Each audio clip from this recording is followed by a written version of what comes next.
आहे आणि ती ब्रेकिंग न्यूज अशी बघा की सुरेश धस हे खोक्याच्या कुटुंबियांच्या भेटीला गेल्याचं कळत आहे। हे जगजाहीर आहे, सगळ्यांनाच माहिती की खोक्या अर्थात सुभाष भोसले जो आहे तो सुरेश धस यांचा कार्यकर्ता आहे आणि त्याच्या या अटकेनंतर त्याच्यावरच्या कारवाईनंतर आपण बघतोय आता आमदार सुरेश धस खोक्याच्या कुटुंबियांच्या भेटीला गेलेले आहेत।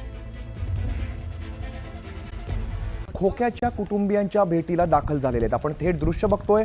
सुरेश धस सध्या खोक्याच्या कुटुंबियांच्या भेटीला दाखल झाले। आपण बघितलं होतं एकंदर घटनाक्रम जो झालेला आहे। खोक्याचं जे घर आहे ते वन विभागाने आणि पोलिसांनी जमीनदोस्त केलं होतं आणि त्यानंतर अज्ञातांनी त्याचं जे काही साहित्य आहे ते जाळण्याचा प्रयत्न केला होता, जाळलं होतं। त्यानंतर सुरेश धस आता खोक्याच्या कुटुंबियांच्या भेटीला आलेले आहेत। खोक्या सध्या पोलिसांच्या ताब्यामध्ये आहे, त्याची चौकशी सुरू आहे। दरम्यान सुरेश धस खोक्याच्या कुटुंबियांच्या भेटीसाठी दाखल झालेत। ही एक्सक्लुझिव्ह दृश्य आपण न्यूज 18 लोकमतवरती पाहतोय। थेट दृश्य खोक्याच्या कुटुंबियांच्या भेटीसाठी आता सुरेश धस दाखल झालेले आहेत। खोक्याचं जे ग्लास हाऊस होतं ते पाडण्यात आलेलं होतं। त्यानंतर या कारवाईनंतर अज्ञातांनी जे त्याचं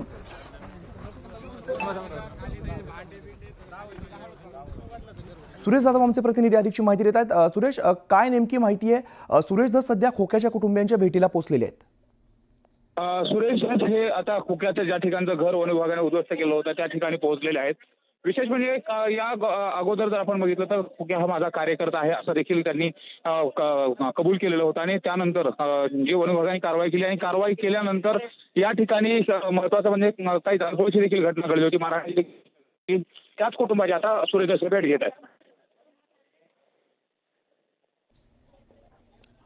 आणि कोण कोण नेते मंडळी यात दिसत आहेत आणि कोण कोण आलेल्या भेटीला?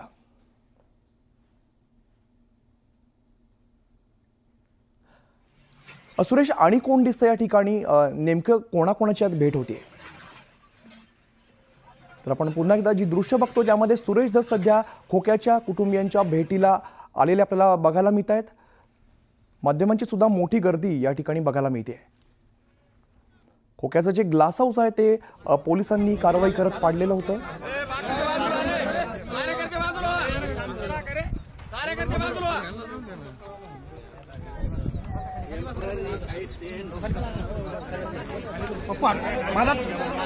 दीपक 2-3 फोटो ले।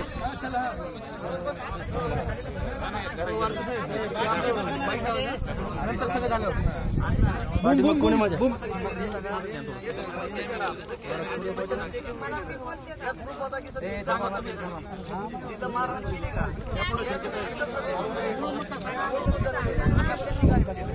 गबसा बाकीचे गबसा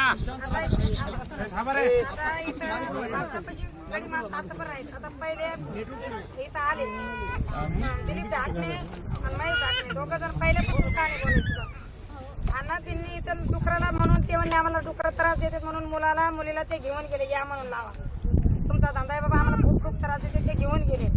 लेकरांनी तिथं फाशी लावले अण्णा, लेकरांनी फाशी लावल्याच्या नंतर सकाळी लेकरं फाशी काढायला गेले। फाशी काढायला गेल्यानंतर अण्णा ते माझी पुतणी बसलेली होती, भावा फाशी काढीत होता, एक माझा मुलगा आणि याचा मुलगा फाशी काढत होता। सत्य परिस्थिती सांगायची। फाशी काढल्यानंतर ती मुलगी याच्या कोपऱ्याला बसून याच्या हातात खोरं होतं, महेश ढाकण्याच्या हातात खोरं होतं। मुलीच्या तोंडाला पाडून तिने कपडे पाडून खड्ड्यात पाडलं मुलीला। मुलगी ते पण आहे, या पण दाखल केला आहे। पण अण्णा त्यांनी मुलीला छेडछाड केली, मारलं, तिथं मारलं। तेव्हा दिलीप ढाकणे वरडत आला, महेश काय झालं, महेश काय झालं। बहिणीसाठी माझ्या मुलाने त्याला हाणलं, महेश ढाकण्याला हाणलं, माझ्या बहिणीला का छेड करतो म्हणून त्याला हाणलं। दिलीप ढाकणे आल्यानंतर त्याच्या बी तोंडाला मुलाने हाणलं। दिलीप ढाकण्याने मुलाला तलवार टाकली डोक्यात, मुलगा बेसुद्धा पडलेला होता। तिथून मुलाला पण पडला, मार लागला। दिलीप ढाकण्याला पण तोंडाला मुलाने मारलेलं आहे, हे सत्यता आहे। आणि जे घटना झाली त्यानंतर आम्हाला इथं घरी असताना मुलांचा फोन आला की मारून टाकला, आम्हाला बी मारलं। आम्ही आई मुलगी आडायला लागली, आई भावाला पण तलवार टाकली, मला असा महेश ढाकणे मला मारित होता, मला धरून पाडलं खड्ड्यात, आई म्हणून भावाने त्याला पण मारलं। अण्णा इथून आम्ही सगळेजण धावत पळत गेलो, सगळे धावत पळत गेल्याच्या नंतर सतीश पण आला तिथं। गावाले बावीच्या लोकांनी बी खरंच सांगावं, गावातल्या लोकांनी सतीश आल्याच्या नंतर आमच्या मुलीला मुलाकडे सुद्धा बघितलं नाही, पण पहिला ढाकण्या कंपनीला उचलून त्याच्या गाडीत टाकून ढाकण्याच्या दवाखान्यात आम्ही फिरत दाखल करायच्या नंतर सतीश तिथं आला म्हणला ना गावाल्यावर दाखल केस करायची नाही काय नाही तुमचं तुम्ही शांत बसा आम्हाला हाकलून आणला आम्हाला हाकलून आणलं आणि ते काय म्हणला गावाल्यावर केस अजिबात नाही करायची अशी विजेची नाल्याची काम करायची. अण्णा हे सत्य गावाल्याने पण सांगा तुम्ही पण सगळ्या गावाल्यांना सगळ्यांनी हे सत्यच परिस्थिती आहे अण्णा घरचा आता गुन्हा आमचा बी झाला त्यांचा बी झाला व्यापार झालेले आहेत ते सत्यच आहे पण घर पाळण्याचं आम्हाला 20-25 जण रात जेवल्या मुलींना मारायचं अण्णा हे बघा हे लेकरं कसे करून टाकले ती पोरगी कात्री लाल त्या बाईच्या डोक्यावर त्या पोरीला जे नाही ते केले सर बदका मारल्या कोंबड्या मारल्या कड मारले त्या गाईचा चारा जाळला गाईला पण मारला अण्णा देवा बिवा सगळे फोटो तुमचे पण होते शिवाजी महाराजांचे फोटो घरात होते सगळे जाळून टाकले राशन कार्ड नाही ठेवले जातीचं नाही ठेवलं आमचं काहीच आधार कार्ड काही proof त्यांनी ठेवलेलं नाही सगळं जाळून टाकले एकटीच आमची विनंती आहे शासनाने एवढं करा, आमच्या घरादारात 20-25 लेकरांना उन्हाच्या लेकरं उन्हात मरते म्हणून लोकांच्या घरी पाठले आले बारके लेकरं जे आहेत आता आम्ही ते सुद्धा लेकरं आणले नाही बघा लोक 20-25 लेकरं तिला 4-5 मला 5-6 हिला 4-5-6 आमचे असे लेकरं आहेत बारके हे बघा आता आम्ही काय तहसील आहे टाकी आहे एवढे लोक आहेत त्यांच्या घरी नाही पाडले आम्हाला राजकारणाच्या असं म्हणून आम्हाला काही पाडायचे एवढं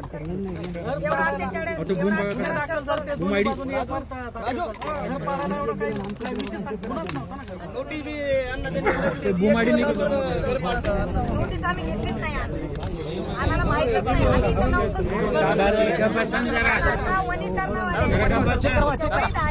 वैदाकून वाघरी आणि ते काय गाजा आहे का काय आहे ते आम्हाला काय माहिती नाही. तर खोक्याच्या कुटुंबियांच्या भेटीसाठी मोबाईल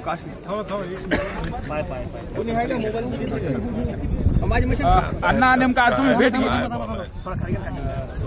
तुम्ही या ठिकाणी आला सर्व परिस्थिती जाणून घेतली तुम्हाला काय प्रथमदर्शनी या ठिकाणी समजलं आणि तुम्ही काय यावर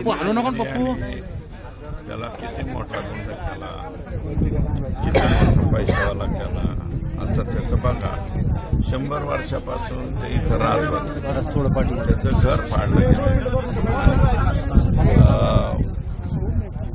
मला वाटतं वन विभागाने नोटीस न देता हे घरं पाडलेले आहे तर हे असं कोणत्या नियमाने त्यांनी केलंय जरा त्याचे उत्तर आम्हाला मिळाले तर बरं. अण्णा तुम्ही म्हणतायत मीडियाने त्यांना गुंड केलंय मात्र त्या ठिकाणी ते गुंड नाही असं वाटतंय का तुम्हाला? नाही एवढा मोठा नाही ना तो एवढा मोठा करून दाखवला बरं का. आता त्याची परिस्थिती काय झाली इथं बघा ना आता राहायला घरही नाही काहीच नाही पण जे चुकलं होतं त्याला त्या पद्धतीचं सजा मिळाली पाहिजे. त्याच्यावरती 307 झालेला आहे तो अटक झालेला आहे ते सगळं परंतु वन विभागाने विदाऊट नोटीस त्याचं घर पाडण्याचा हा नियम कोणता आहे. त्याच्या घरच्यासाठी तुम्ही प्रयत्नशील आहात पुनर्वसन करणं गरजेचं आहे. त्यांचं पुनर्वसनाच्या बाबतीमध्ये आम्ही गांभीर्यानं विचार टेम्पररी रिलीफ काहीतरी देण्याचा प्रयत्न इथल्या स्थानिकांना आम्ही सांगू. वन विभागाने ही तत्परता इथं दाखवली अशी जिल्ह्यात दाखवणार आहे का वन विभागाने काय माहिती.